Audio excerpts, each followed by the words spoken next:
Francis was not pleased with Jane's bargain with God. He wrote to her, "In temporal losses, oh my dear daughter, may God touch whatever string of our lute that he chooses. He will never make anything but a good harmony. Lord Jesus, without reservation, without if, without but, without exception, without limitation, let your will be done in father, in mother, in daughter, in all things and everywhere." End of video 4. Produced by DeSales University. Directed and narrated by A. Robert McGilvray, Oblate of St. Francis de Sales.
Video 5.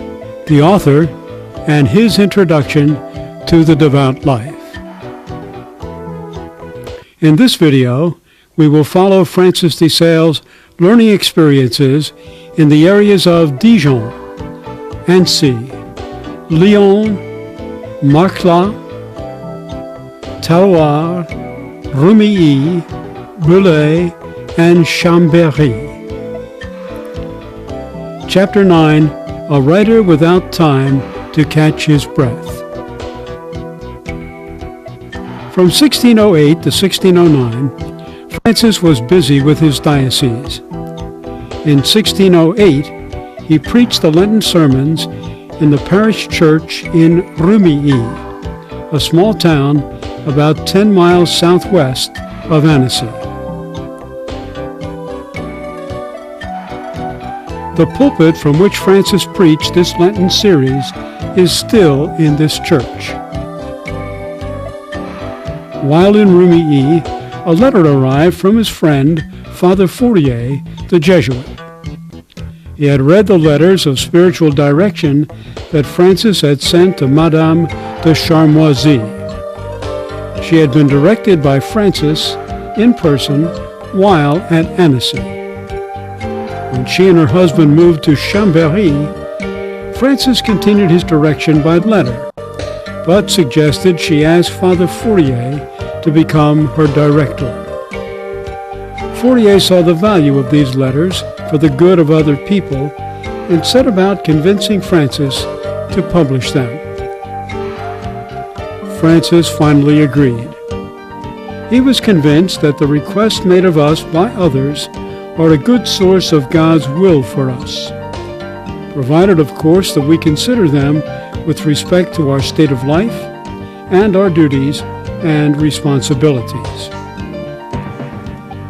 He set about drawing together material from his letters to Madame de Charmoisy and Jane de Chantal. He asked Father Fourier to supervise the printing.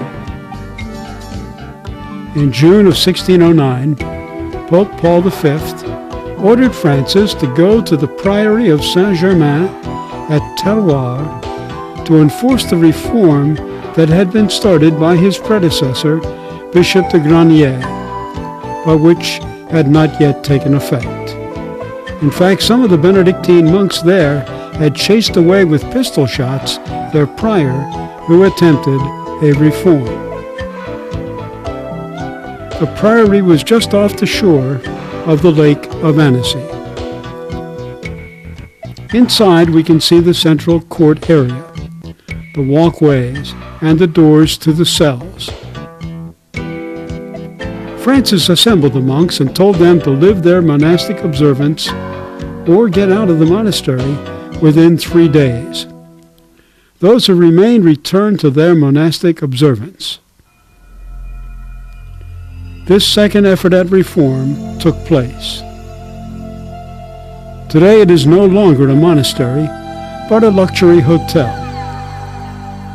On the mountain, not far from the monastery, was the shrine of Saint-Germain, where Francis wanted to retire one day. Actually, he never did get to retire, but died in the midst of a very busy life some 13 years later.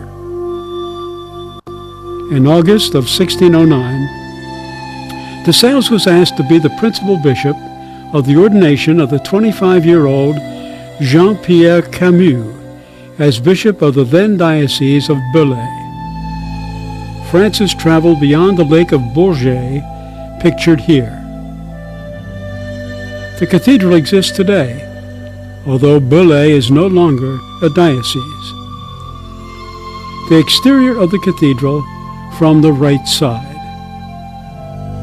Camus made quite an impression on the people of his diocese. A park there is still dedicated to him. In the chapel of the former seminary, which is now a hotel for travelers, is a stained glass window that depicts Camus' ordination. Francis had said that this was the only time he was the principal ordaining bishop for another bishop. He thus felt a special responsibility to Jean-Pierre. They became very good friends. Camus used some of his great imagination, enthusiasm, and energy to write novels in his spare time.